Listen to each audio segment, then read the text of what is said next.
जी, मैं हूं सैयद अनवारुल हसन और आप देख रहे हैं programme Dastak PTV news Islamabad studio से। नाज़रीन, निगरान हुकूमत को मुतफरिक चैलेंजेस का सामना है, बिलखसूस मईशत के मैदान में। डॉलर की ऊंची उड़ान और इंटरनेशनल मार्केट में तेल की कीमतों में इजाफे के सबब पेट्रोलियम मसनूआत की कीमतों में इजाफा किया गया। पेट्रोल की कीमत में 17 रुपए 50 पैसे जबकि डीजल की कीमत में 20 रुपए फी लीटर का रिकॉर्ड इजाफा कल किया गया।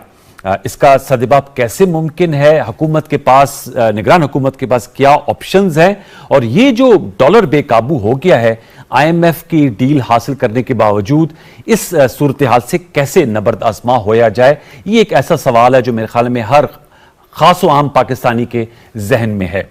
एक तो सवाल से हम गुफ्तगू करेंगे। फिर इलेक्शन कमीशन ऑफ पाकिस्तान में अहम इजलास हुआ और नई हल्का बंदियों के हवाले से मुशावरत की गई। जराये के मुताबिक जो मीडिया इतलात हैं, जो कानूनी टीम इलेक्शन कमीशन की, उन्होंने तो नई हल्का बंदियां करने की तजवीज़ दी, ताहम कोई हतमी फैसला नहीं हुआ और मजीद मुशावरत को जारी रखने का फैसला किया गया है। अलबत्ता तमाम तर भर्तियों, तबादलों और तकर्रों पर पाबंदी आयद कर दी गई है इलेक्शन कमीशन ऑफ पाकिस्तान की जानिब से विफाक और सूबाई मुकामी सतह पर।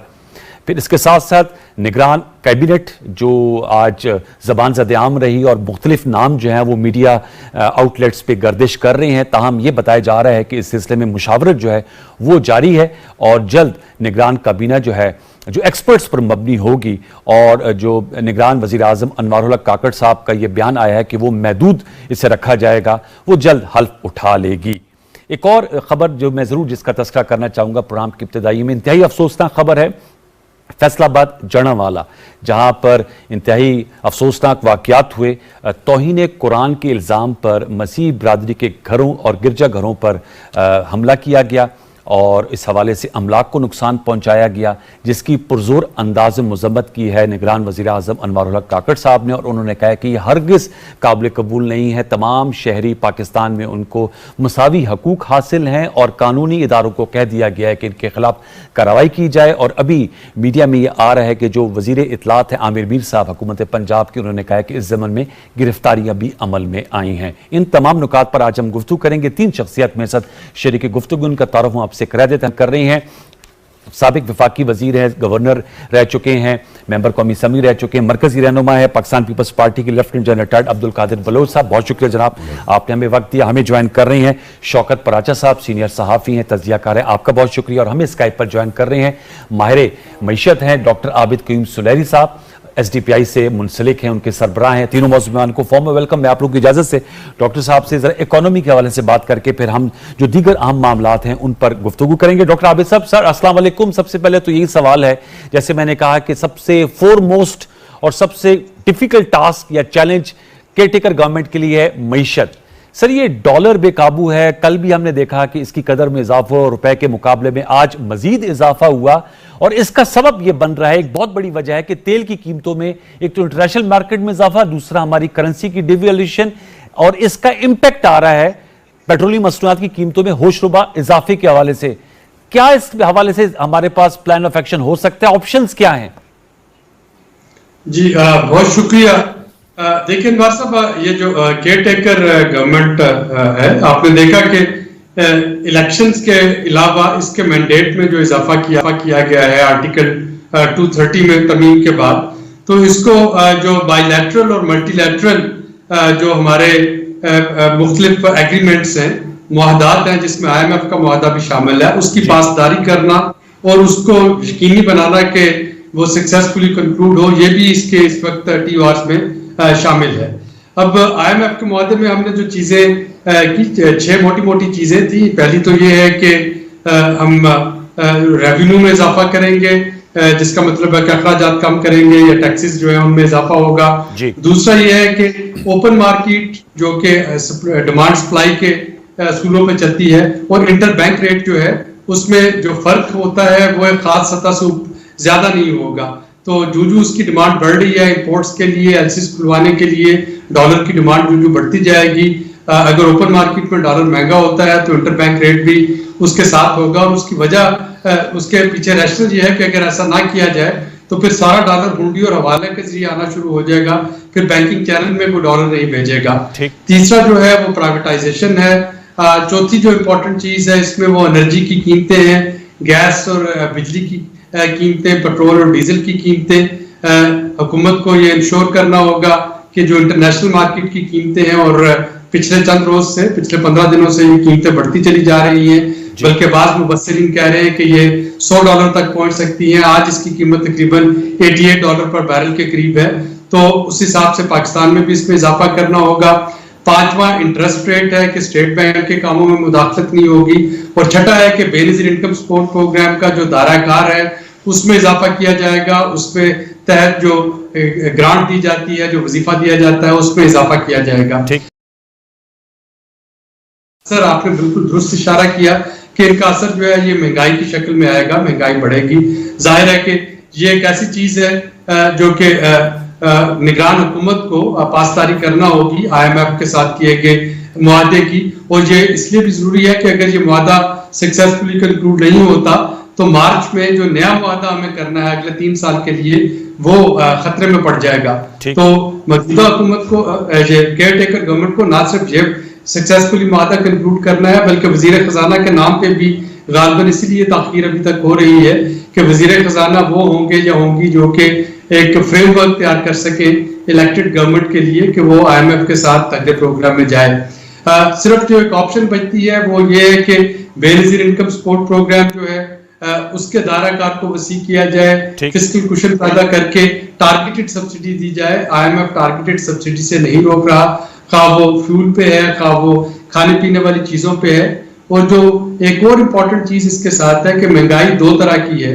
एक आपकी कास्ट पुश इन्फ्लेशन है जो कि बिजली, गैस, डीजल इनकी कीमतों में इजाफे की वजह से, डॉलर की डेप्रिसिएशन की वजह से हो रही है। और दूसरी इंतजामी मामलात में नाअहली की वजह से, यानी अगर आपके टमाटर की कीमत बढ़ती है, अगर आपकी सब्ज मिर्च की कीमत बढ़ती है, आलू की कीमत बढ़ रही है, तो वो तो डॉलर्स में नहीं आ रहे। यस, ट्रांसपोर्टेशन का इसमें फर्क पड़ता है, लेकिन उसके लिए जो है इतना ज्यादा इजाफा होना। ठीक है डॉक्टर साहब, लास्ट कपल ऑफ क्वेश्चन। आपने बताया कि जाहिर बात है कि ये तमाम चीजें तय हुई हैं IMF के साथ, और आपने ये भी कहा है कि अनफॉर्चुनेटली ऐसा लग रहा है कि जो इंटरनेशनल मार्केट में पेट्रोलियम प्राइसेस में मजीद इजाफा होगा।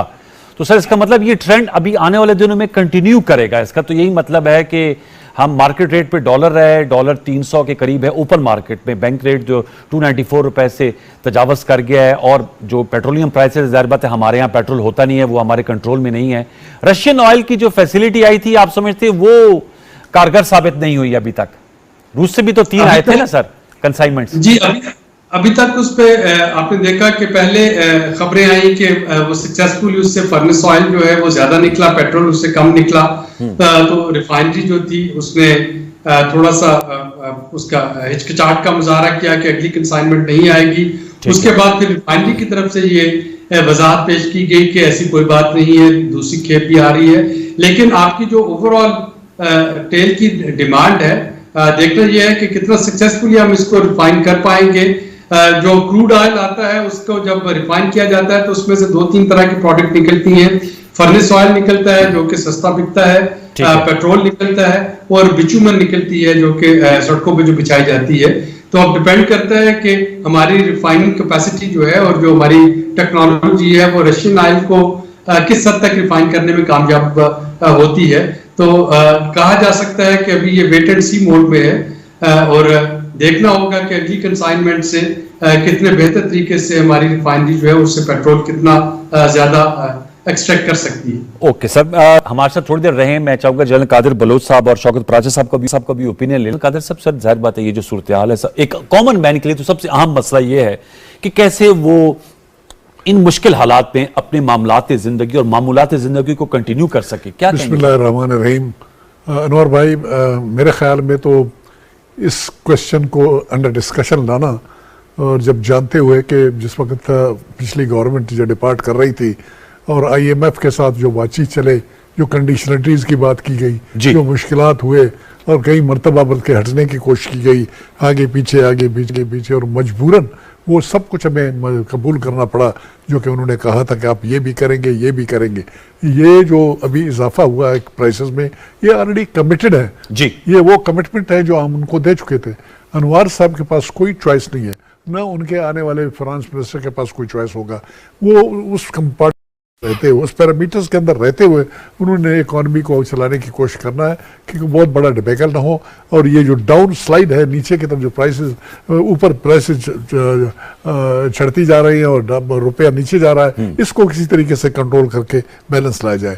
अभी हमारे पास तो सिर्फ एक वाहिद तरीका है कि किसी तरीके से अगर डॉलर कंट्रोल में आ जाए, शायद उससे कुछ फर्क पड़ जाए। जहाँ तक प्राइसेस का ताल्लुक है फ्यूल का, वो तो हम कुछ भी नहीं कर सकते हैं क्योंकि हमारे पास नहीं है। तो और वो ओपेक वाले उसको कंट्रोल करते हैं, कितना क्या सप्लाई कितनी देनी है और तमाम कितना करें, वो आपकी नुक्ता सही है, हमारे बस की बात नहीं है। तो हमारी अगर काबिलियत कोई आ जाती है तो यहाँ पर आ जाता है रुपए के मामले में। किसी तरीके से अगर एक्सपोर्ट हम बढ़ाएं, प्रोडक्शन बढ़ जाए, हमारे रेवेन्यूज बढ़ जाए, कुछ किया जाए।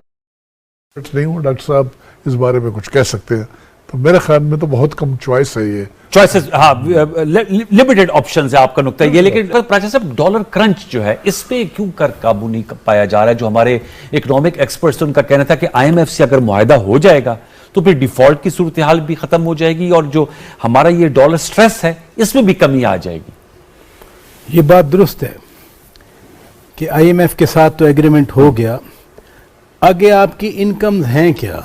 मसलन एक्सपोर्ट्स आपकी कम हुई हैं जी, रेमिटेंसेस आपके कम हुए हैं। पहले भी कोई हमारी प्रोडक्शन इतनी सरप्लस नहीं थी, यानी को जो करंट अकाउंट डेफिसिट था वो कभी भी हम सरप्लस में नहीं आए। हर गवर्नमेंट ने दावा तो किया, लेकिन ये है कि खर्चा ज़्यादा है और इनकम कम है जी।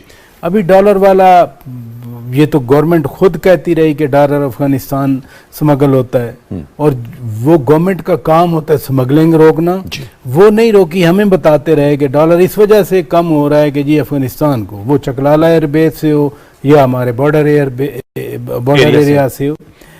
एक तो एक्सपोर्ट्स कॉटन अच्छी हुई है, मियाँ शहबाज शरीफ जाते जाते खुशखबरी सुना गए, जैसे गंदम बम्पर क्रॉप हुई है, कॉटन भी इसी तरह बम्पर क्रॉप हुई है। खुदा करे हमारा वो जो जीएसपी प्लस है वो भी बरकरार रहे और हम यूरोपियन मंडियों के साथ साथ हम जो और डाइवर्स मंडियों की बात की जाती है वहाँ भी भेज सकें। दूसरी अहम चीज़ जो हम एक एम्बिशियस प्लान पे चले हुए हैं, स्पेशल इन्वेस्टमेंट फैसिलिटेशन काउंसिल बनी है। अगर वाकई 20 अरब डॉलर, 22 अरब डॉलर, 10 अरब डॉलर, 8 अरब डॉलर ये वाकई आ जाते हैं तो बड़ी बूस्ट मिलेगी, बट इसमें टाइम लगेगा। उसमें प्रॉब्लम ये है सबसे बड़ी, चाहे वो पिछली गवर्नमेंट थी या अभी जाने वाली गवर्नमेंट थी, पाकिस्तान के अंदर गैर यकीनी है, गैर यकीनी की सूरत हाल है। मसलन 3.5 साल पीटीआई ने जिस तरह हुक्मरानी की, किसी ने नहीं पूछा कि आप जाते जाते क्या करके गए। आईएमएफ के एग्रीमेंट की बात कर दी, बिल्कुल सही बात है, आप 1 रुपया भी कम नहीं कर सकते। जो इंटरनेशनल प्राइस होगी आपको पास ऑन करनी है, कोई सब्सिडी नहीं दे सकते, लेवी भी नहीं कम कर सकते, कुछ भी नहीं कर सकते। और ऊपर से ये जो अभी लेजिस्लेशन हुई कि उसमें पार्लियामेंट ने कमिट किया कि जो आपने मुआहदे किए हैं आप वायलेट भी नहीं करेंगे, उन मुआहदों की पासदारी करना होगी। एक सूरत हाल हो सकती है कि हम हुकूमती खर्चे कम करें, वो हम करते नहीं हैं। इस वक्त भी जब आपका शो चल रहा है, पूरे पाकिस्तान में मार्केट्स देख लें, आपको जहाँ प्राइवेट गाड़ियाँ नज़र आती हैं वहाँ सरकारी गाड़ियाँ भी नज़र आती हैं, आपको सारा दिन सरकारी गाड़ियाँ नज़र आती हैं, आपको सारा दिन लोग जो प्राइवेट हैं वो अपने एयर कंडीशन नहीं चला रहे कि वो किसी का 40,000 बिल आ रहा है, किसी का 50,000 बिल आ रहा है, लेकिन माशाल्लाह हर सरकारी दफ्तर में चले जाएं आपको एयर कंडीशन ऑन मिलेगा, कुछ और ऑन हो ना हो। मैं एक एग्जाम्पल दे रहा हूँ कि यहाँ पर बेल्ट टाइटनिंग हो सकती है। ये वो एरिया, बहुत सारे एरियाज हैं। मसलन यहाँ पर ये जो मेडिकल के नाम पे दवाइयाँ बेची जाती हैं, ये भी कम किया जा सकता है। अगर हम पूरा एक किसी ने घर जाना होता है, बहुत बार देखा गया है, मैं किसी का खास नाम नहीं लेता, वो घर जाना होता है, सरकारी टूर बना दिया जाता है, तो बजट आप देखें ना, 600 अरब रुपए, एक और 600 अरब रुपए, फिर 300 अरब रुपए। तो ये सारा जो एक्सपेंडिचर है, मैं नहीं कहता ख़त्म करें, सरकारी मशीनरी ज़रूरी है, सरकारी मशीनरी ने चलना है। सरकार, हमारा जो सिस्टम है गवर्नमेंट का वो है ऐसा कि सरकार हमारी बड़ी है, चलना है। लेकिन अगर वाकई हमें कुछ दर्द है किसी चीज़ का तो हम एयर कंडीशन तो बंद, अभी तो आजकल तो वैसे यानी तपश नहीं है, हबस है, वो तो पखे से ठीक हो सकती है, ठीक। आम फैन से। आपको लगता है कि हमें अपने जो अखराजात उस पर कटौती करनी चाहिए? बिफोर ब्रेक मैं आबिद साहब आपसे लास्ट क्वेश्चन करूं, then we will leave you, और फिर हम जनरल कादिर बलोच साहब और शौकत पराचा साहब से दीगर जो आम मामला उन पर भी गुफ्तगू करेंगे। आपकी सर रेसिपी क्या है डॉलर क्रंच को? कुछ तो बेल्ट टाइटनिंग की बात की है शौकत पराचा साहब ने, और जनरल कादिर साहब भी सही कह रहे हैं कि ये तो केयरटेकर गवर्नमेंट है, जरूरत है, पिछली हुकूमतें भी जाते हुए 20-20 रुपए बढ़ाए थे, ये तमाम कमिटमेंट्स हुई नहीं है। कोई ऐसा तरीका है जिसमें हम डॉलर जो स्ट्रेस में है, क्रंच है, इसको रोक सकें, ये जो डाउन स्लाइड ऑफ रुपी है? ब्रीफली सर, है हमारे साथ आप? जी सर। जी, अगर जो ही इलेक्शन कमीशन जो है वो डिलिमिटेशन की कोई डेट जो है फाइनल करता है, तो आप देखेंगे कि ये जो सियासी बेयकीनी और जो मुख्तलिफ अफवाहों का बाजार गर्म है कि इलेक्शन कब होंगे, कितने देर पे होंगे, ये चीजें जो है ये सेटल होना शुरू हो जाएंगी। इस वक्त आपका इन्वेस्टर हो या आपका एक्सपोर्टर, ये दो चीजें ही हैं जो कि डॉलर लाती हैं। या एक्सपोर्ट वाले अपना एक्सपोर्ट की प्रोसीडिंग पाकिस्तान में लेके आए, या जो इन्वेस्टर हैं जिनको आप ल्योर इन करना चाह रहे हैं वो आए, तो वो इसी चीज का इंतजार कर रहे हैं कि पाकिस्तान में अगले इलेक्शंस की तारीख जो है वो भले 6 महीने बाद हो, 8 महीने बाद हो, साल बाद हो, लेकिन कोई एक तारीख अनाउंस हो जाए, पता हो कि जी ये डेडलाइन है, उसके बाद एक नई गवर्नमेंट आ जाएगी, ताकि जो बिजनेसमैन है, जो कंपनीज हैं, उनको अपनी एक प्लानिंग करना आसान हो जाए। तो अभी जो पिछले 2 दिन से थोड़ा सा स्पाइक आ रहा है, मेरा ख्याल है कि ये उसी बेयकीनी की वजह से आ रहा है कि अभी तक जो इलेक्शन कमीशन है उसने इलेक्शन की अगली डेट जो है वो अनाउंस नहीं की। आज 5 दिन हो गए हैं असेंबली की मुद्दत। आज भी इजलासों मैंने इब्तिदाई में बताया, डीलिमिटेशंस पे अभी फैसला कोई सामने नहीं आया। उन्होंने कहा कि जब ये सियासी गैर यकीनी के बादल छट जाएंगे तो ये जो रुपए की कदर में कमी है और डॉलर की ऊंची उड़ान है, इसको ब्रेक्स लग जाएंगे। यू एग्री विद आबिद करीम साहब? मैं एग्री उनसे नहीं करता हूँ। अच्छा। उसकी वजह यह है कि अगर इलेक्शन का शेड्यूल का ऐलान हो भी जाता है, 2 ही ऑप्शन है ना, एक ये है कि 90 दिन के अंदर इलेक्शन कराएं, और दूसरी बात यह है कि अलाउंस दिया जाए डिलिमिटेशन के लिए और इस टाइम पीरियड को बढ़ाया जाए और 6 महीने तक इसको आगे बढ़ाया जाए। तो उससे फ़र्क क्या पड़ना है? फ़र्क तो मेरे ख्याल में इस दौरान में फ़र्क तो उस वक्त पड़ेगा जिस वक्त आपके रेवेन्यूज़ बढ़ेंगे, इनकम बढ़ेगा, प्रोडक्शन होगी। इस शॉर्ट पीरियड ऑफ टाइम में आप सवाए एग्रीकल्चर के, अगर कोई ऑलरेडी एक आपका फसल कोई है ज़मीनों पे और उसका इस दौरान में उसकी फ्रूटेशन की बारी आ जाती है तो 4 पैसे आ सकते हैं।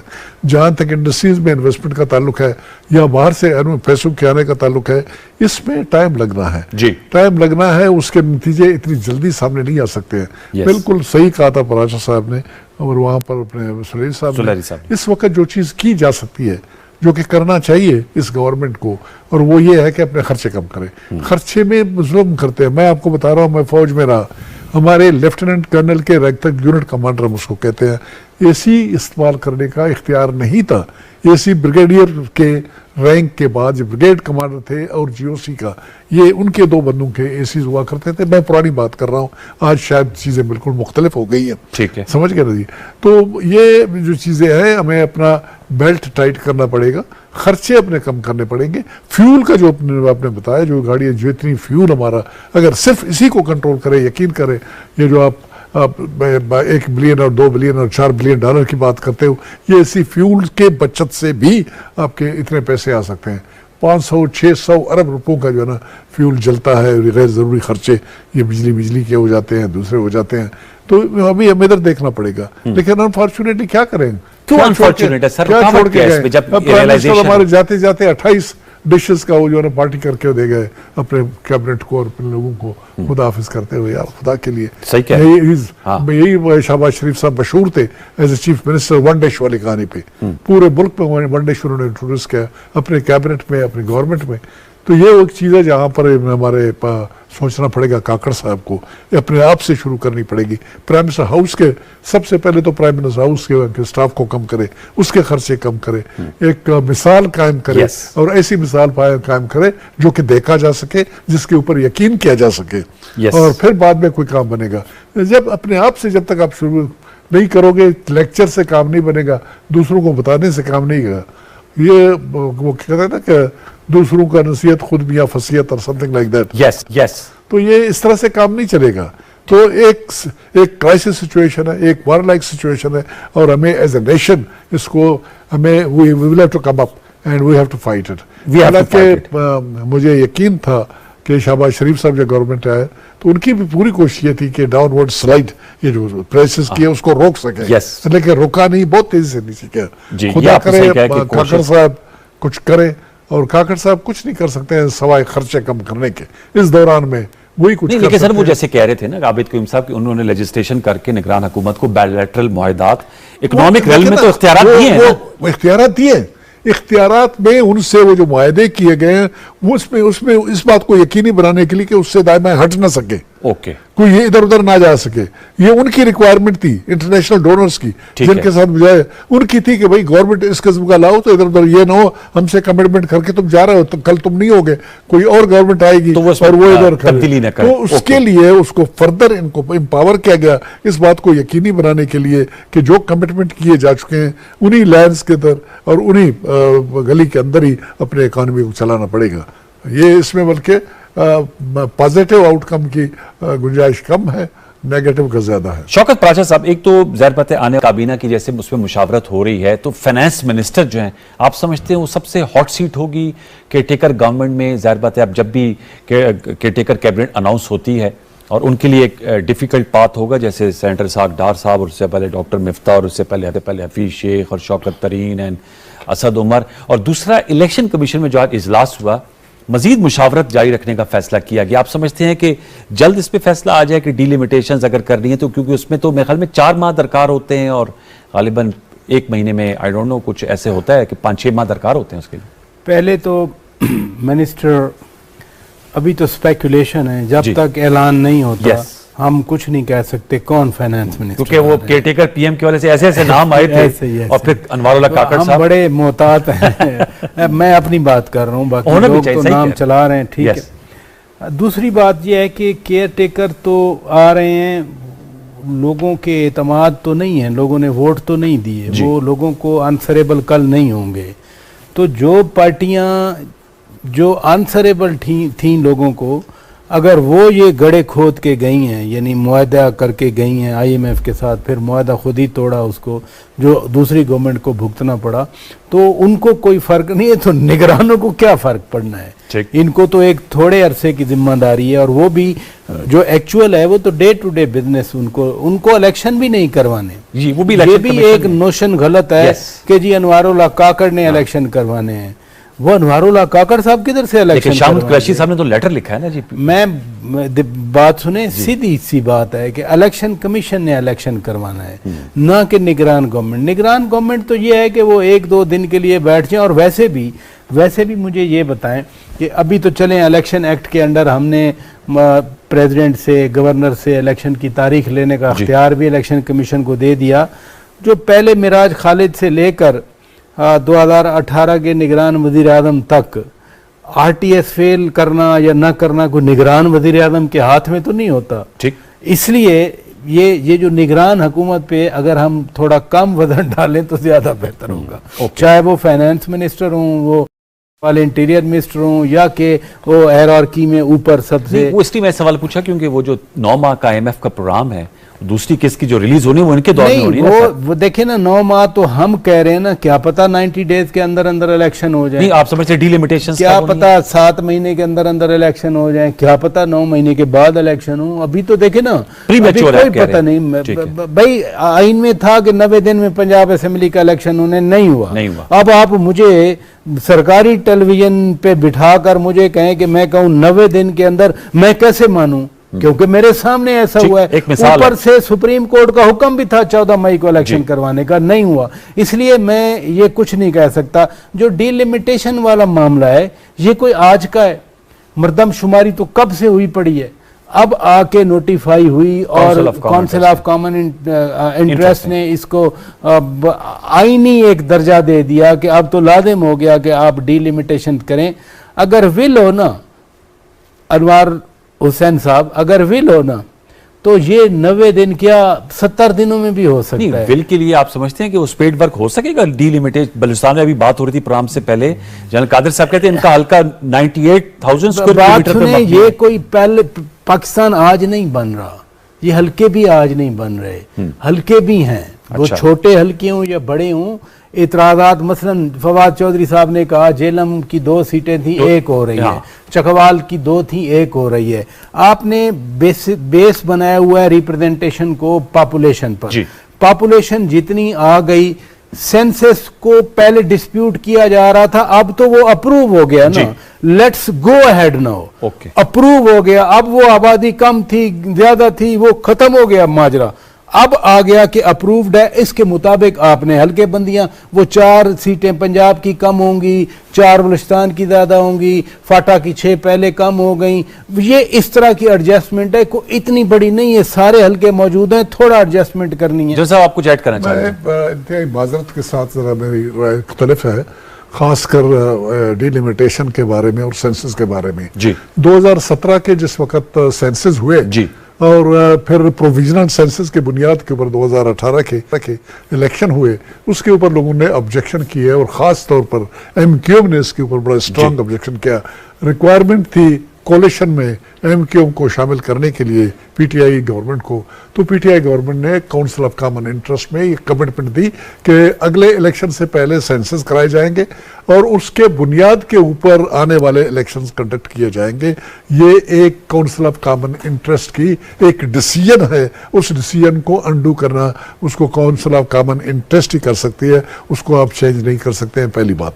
दूसरी बात यह है कि सेंसस हो चुके हैं और साथ ही 51 आर्टिकल है आइन का, वो इसके बारे में डील करता है और वो कहता है कि जब भी सेंसस होंगे तो 51(5) में ये लिखा हुआ है कि जब सेंसस होंगे तो उसके बुनियाद उसकी नोटिफिकेशन होगी, उसके बुनियाद के ऊपर नए सिरे से डिलिमिटेशन किया जाएगा। डिलिमिटेशन की रिक्वायरमेंट क्यों पड़ती है, इसमें फराचा साहब सही कह रहे हैं, सीटों की तादाद में कोई चेंज नहीं आया क्योंकि इस वक्त हमारा कौमी असम्बली मुकम्मल नहीं है, आइन को अमेंड आप कर नहीं सकते हो, सीटों की तादाद दी हुई है इसी 51 में, आर्टिकल 51 में दिया हुआ है, उसमें तो रद्द बदल आप नहीं कर सकते हो। बलूचिस्तान के 16 हैं तो 16 रहेंगे, हर सूबे के जितने हैं वो उतने ही रहेंगे, तो बात तो उतनी है। लेकिन जो फर्ज करें जो मेरा हल्का है, अभी लास्ट टाइम जो उन्होंने डिलिमिटेशन किए थे उसके मुताबिक 4 जिलों का, यह 7 लाख इसकी पॉपुलेशन थी और 4 जिलों का उन्होंने एक हल्का बनाया और इसका 98,000 स्क्वायर किलोमीटर के ऊपर 4 जिलों पर एक हल्का, 4 जिलों के ऊपर अभी जो हुई है सेंसस, इसमें 10 लाख और ऊपर 10 लाख से ऊपर इन्हीं 4 जिलों की पॉपुलेशन आई है। तो इसमें अभी क्वेश्चन ये आ जाता है कि मैं तो जाऊंगा इलेक्शन कमीशन के पास, मैं सुप्रीम कोर्ट में भी जाऊंगा, मैं कहूंगा जनाब जो प्रोविंशियल एवरेज है वो 9,30,000 की है, मेरे तो ये 4 जिलों में ये 11 लाख तक कम पहुंच चुके हैं, तो हमारे तो मेहरबानी करके नए सिर से डिलिमिट कर दें हमारे 2 जिलों को एक करके।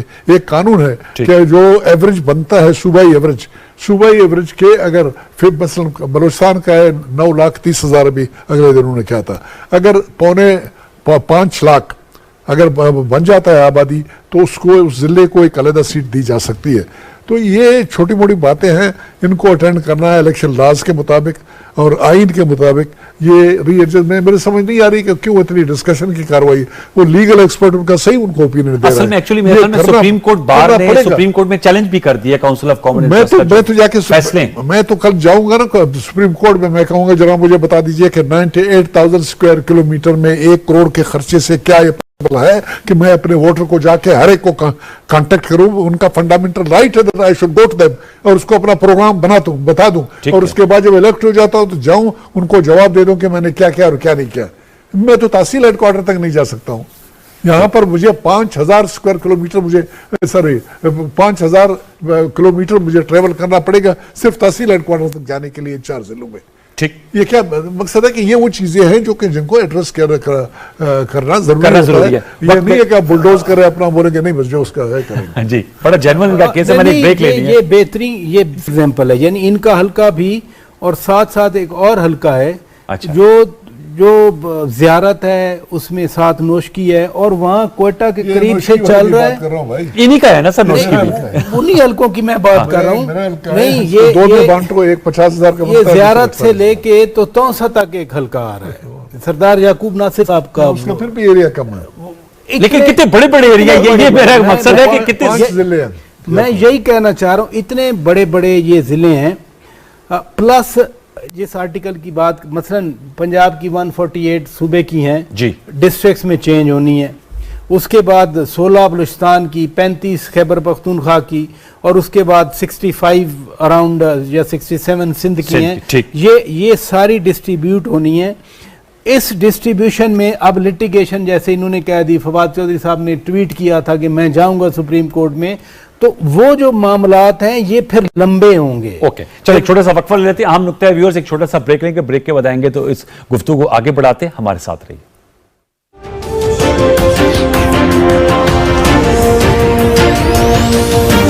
केयरटेकर गवर्नमेंट बने ना, केपीके में केयरटेकर गवर्नमेंट बनी तो वो उसमें जेयूआई का दखल सबसे ज्यादा था, उनके चॉइस के लोग बने, ठीक है जी। इसी तरह से पंजाब में बना तो पीएमएल की चॉइस थी और उनके करने वाला बंदा वो आ गया वहां पर कार्रवाई करने के लिए। सिंध में बन गया तो सिंध में वहां पर मकबूल बाकिर साहब एमक्यूएम आ गया। बलूचिस्तान में एक डिमांड थी हमारी कि जी जब ये 3 सूबों में बाकियों के बने गए केयरटेकर, तो बलूचिस्तान में हमारा होना चाहिए पीपल्स पार्टी का। हमारी बुनियाद ये तो न्यूट्रल है ना, पीपल्स पार्टी है किसी पार्टी से। मैं अर्ज कर रहा हूँ, मैं जस्टिफिकेशन हमारी क्या थी कि इस वक्त जो लास्ट लोकल गवर्नमेंट के इलेक्शन हुए सबसे ज्यादा हमारी पार्टी के, हम टॉप पे थे पीपल्स पार्टी वाले, कि हमारे चेयरमैन इलेक्ट हुए, चेयरमैन वाइस चेयरमैन। अलावा इसके हमारे पार्टी में तकरीबन एक आध मेंबर पहले था, 7-8 एमपीएस ने ज्वाइन किया हुआ है, वहाँ पर भी हमारी पार्टी की ठीक ठाक रिप्रेजेंटेशन है। तो ये हमारी डिमांड थी कि वहाँ पर हमारी नुमाइंदगी होना चाहिए और हमारा आदमी आना चाहिए। और कल रात तक नहीं बल्कि परसों रात तक और कल सुबह तक यही अंडरस्टैंडिंग थी कि ये प्रोबेबली स्लॉट पीपल्स पार्टी के सजेस्टेड नाम के आदमी को जाएगा, सजेस्टेड नाम के हक में आएगा। और लेकिन कल पर सडनली शाम के वक्त, दिन के वक्त एक साहब की मीटिंग दिखाई गई प्राइम मिनिस्टर साहब से के पास, डोमकी साहब जी, और फिर रात को खबर चली कि जी वो बन गए। बिल्कुल उसका नाम गर्दिश में नहीं था बिल्कुल कहीं पर भी, जिस तरह प्राइम मिनिस्टर का नहीं था इसी तरह उनका भी नहीं था। तो वो बात आई, लेकिन चीफ मिनिस्टर ने उसके साथ एग्री नहीं किया। मामला चला गया है उसमें कमेटी में, और कमेटी से शायद इलेक्शन कमीशन में चला जाए। हमारी डिमांड आज भी है कि वहाँ पर हमारी नुमाइंदगी होना चाहिए। अख्तर मैंगल साहब की पार्टी को वहाँ पर गवर्नरी भी मिली है, उनको गवर्नरी मिली है। इसी तरह से हर एक को, इसी तरह सिंध में अगर देखें गवर्नरी भी एमक्यूएम की है तो चीफ मिनिस्ट्री उनकी है। अगर कोई पार्टी है जो जस्टिस्ड मकबूल बाकिर साहब प्राची साहब, वो पीपल्स पार्टी के सजेस्टेड नाम थे, एमक्यूएम के थे। ओके ठीक है, अब मैं इसका स्टैंड करेक्टेड, मैं इसकी कोलैबोरेट कर रहा चाह रहा था। वो कि इंपार्शियल होना चाहिए, वो तो मैं यही जानना इसके पास आना चाहता कि इंपार्शियल होना चाहिए बेसिकली। लेकिन कहते हैं ना कि कम से कम ये तो फीलिंग हो कि इस मामले में ये एक्सरसाइज है। इस एक्सरसाइज में ये जो हमारे केयरटेकर गवर्नमेंट है, इनका पराशा साहब ने बिल्कुल सही बात बता दी कि इनका काम इलेक्शन कराना नहीं है।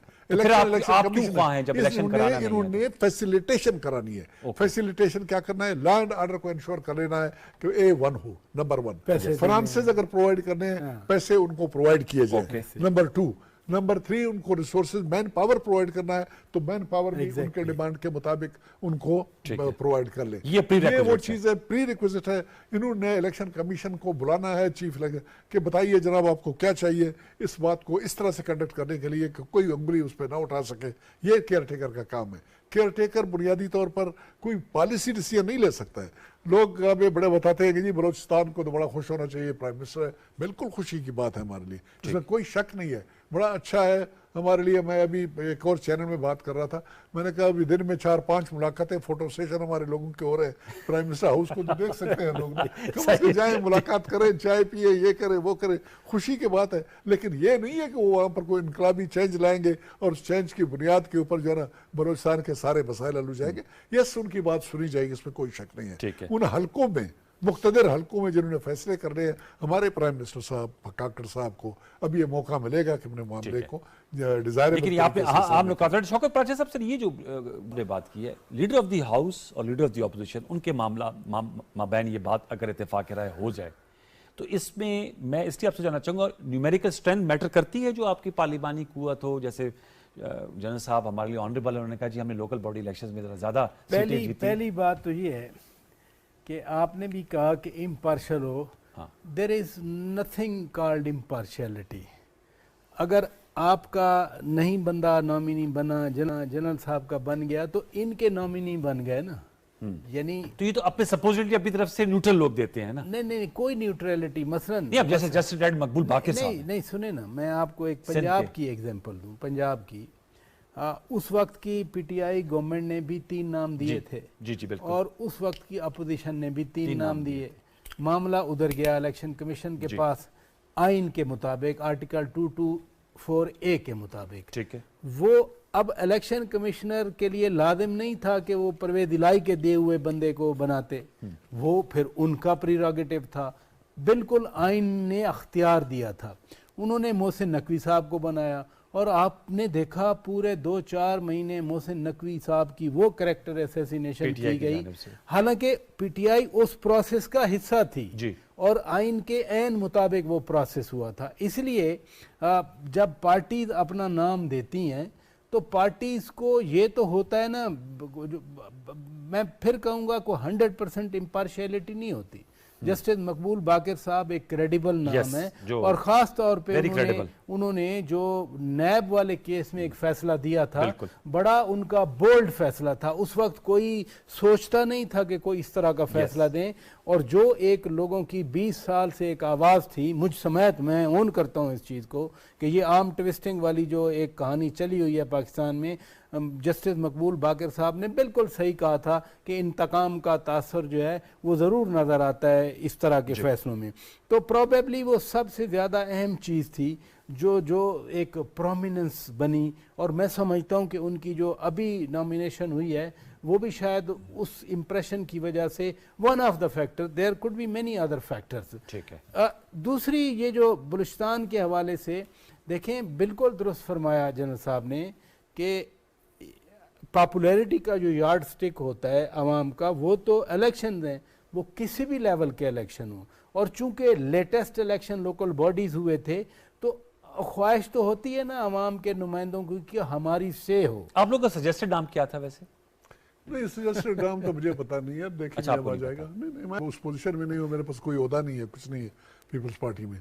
तो हमारी लेकिन क़यादत आपने वकालत और दलाइल तो बड़े जबरदस्त ही हैं नहीं, पीपल्स मैं- पार्टी के सजेस्टेड नाम के हवाले से। जीते हैं ना, जीते हैं ना, कमाल है। मौलाना फजल रहमान साहब भी बहुत जीते हैं लोकल बॉडी इलेक्शन जो भी रिसेंटली हुए, उनकी जी, जमात जी, JIM गुलाम अली साहब बैठे हैं ना, नहीं, वो बलूचिस्तान की मैं बात कर रहा हूँ, बलूचिस्तान में वो हमारे नंबर 1 हम है, वो 4 वो नंबर 2। नहीं, वो केपी में जीते थे लोकल बॉडी। केपी में तो बड़े थम्पिंग मिजाज जीती, लेकिन हाजी गुलाम अली साहब, हाजी आप ठीक गुलाम है। अली साहब प्लस जो ये जो केयर टेकर चीफ मिनिस्टर बने थे या आजम खान गवर्नमेंट साहब। बनी थी, जी। बिल्कुल मुशावरत हुई JUI थी की बड़ी अकरम दुरानी साहब और ऐसे परवेज- थी ना कि उनकी महमूद सेहत खान साहब के बहुत- दरमियान। एग्जैक्टली हमारा व्यू पॉइंट ये है कि बाकी हर एक पार्टी के हर जगह से है, तो हमारा कम से कम बलूचिस्तान में तो वो इतनी बड़ी, इतना बड़ा प्रोविंस नहीं है, इतना हिसाब किताब नहीं है, हमें क्यों आउट रखा जा रहा है। नुकता आ गया। वैसे तो जरदारी साहब तो माशाल्लाह कहते हैं नहीं, PhD है पॉलिटिक्स में, अभी तो ये यकीन है जरदारी साहब के इंशाल्लाह वो हमारे व्यू पॉइंट को, हमारे सूबे की इंटरेस्ट को जरूर सेफगार्ड करेंगे, हमारे लिए फाइट करेंगे, हमें 100% यकीन है इस बात। चले, वक्त मेरा खत्म हो जा रहा है। बहुत शुक्रिया, we had a good discussion. Lieutenant general retired Buland Qadir Baloch साहब, शौकत फराजा साहब, आपका बहुत शुक्रिया।